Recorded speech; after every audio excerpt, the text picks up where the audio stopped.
हे ब्रीदवाक्य घेऊन देशाचे सन्माननीय प्रधानमंत्री आदरणीय नरेंद्र मोदीजी यांनी देशभरामधल्या GST मध्ये एक आमूलाग्र बदल केलेला आहे आणि क्रांतिकारक निर्णय घेतलेला आहे। देशामध्ये GSTचे 4 स्लॅब होते, 5%, 12%, 18% आणि 28%।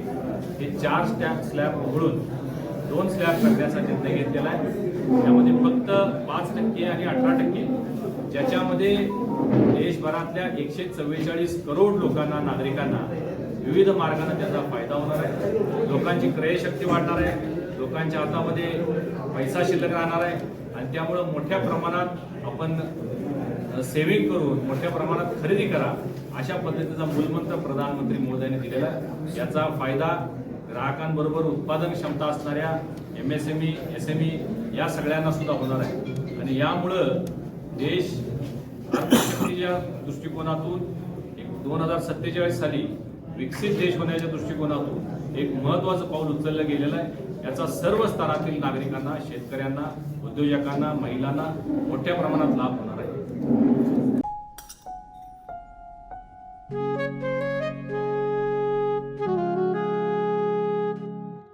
बाबा, आज येताना बासुंदी घेऊन या ना। अगं, कालच आपण आईचा वाढदिवस होता म्हणून आणली होती ना। ऐकलं, गोकुळची बासुंदी पुन्हा खावीशी वाटतेय। खरं सांगू, मलाही खावीशी वाटतेय। पुन्हा पुन्हा खावीशी वाटणारी गोकुळ बासुंदी।